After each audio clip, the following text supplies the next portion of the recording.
স্পেনে নর্মালি বাঙালিরা যে ধরনের কাজ করে থাকে, আজকে এগুলো নিয়ে একটু কথা বলবো। স্পেনে বাঙালিরা, বাঙালি না, নট অনলি বাঙালি, এশিয়ানরা যে ধরনের কাজ করে থাকে, তারা এইখানে ফুত্তরিয়া, আলিমেন্তাসিয়ন, ফুত্তরিয়া বলতে ফলের দোকান যেটা বলে সেটা, আলিমেন্তাসিয়ন মিনি সুপার মার্কেট বা মুদি দোকান আমরা যেটাকে বলি এটা, তারপরে সোভিনিয়ার শপ মানে গিফট শপ, ফুলের দোকান আর রেস্টুরেন্টগুলো আছে।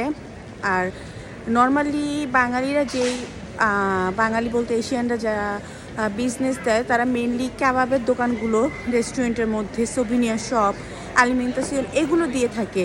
তো এই কাজগুলো এশিয়ানরা বেশি করে থাকে। আর আরেকটা যে বিষয় সেটা হলো ফুড ডেলিভারি। এশিয়ানরা প্রথম অবস্থায় এসে দেখা গেছে অনেকেরই মানে বেশিরভাগ মানুষেরই পেপারস থাকে না, তো তারা সেক্ষেত্রে কী করে ফুড ডেলিভারি জবটা করে থাকে। কেননা ফুড ডেলিভারি জবে মোটামুটি ভালোই একটা আর্নিং আসে প্রথম অবস্থাতে, যদি আইডি পাওয়া যায় সেক্ষেত্রে। আর নর্মালি এশিয়ানরা এই ধরনের জবগুলোই করে থাকে। বাট প্রথম অবস্থায় এসে কিন্তু কোনো কিছুই ইজিলি পাওয়া যায় না, আর প্রথম অবস্থাতে পাওয়া যায় না, এটাই স্বাভাবিক। সময় নিতে হয়, আল্লাহর উপর ভরসা রাখতে হয়। পেপারস না থাকলে এশিয়ানরা দেখা গেছে এশিয়ানরা হেল্প করে। তো সেক্ষেত্রে এই ধরনের জবগুলো প্রথম যারা আসে তারাও সেগুলোই করে থাকে, যাতে পেপারস থাকে না। কেননা পেপারসবিহীন কিন্তু স্প্যানিশ দোকান বা রেস্টুরেন্ট যেটাই বলেন না কেন, এগুলোতে কিন্তু জব পাওয়া যায় না।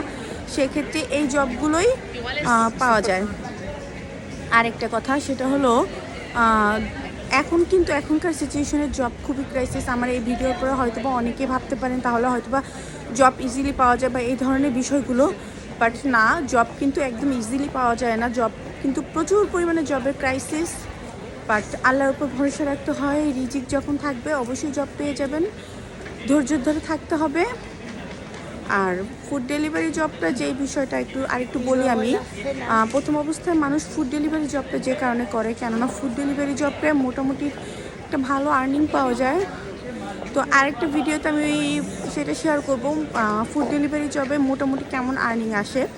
তো আজকের ভিডিওতে আমার এই পর্যন্তই ছিল। ভালো থাকবেন সবাই, আল্লাহ হাফেজ।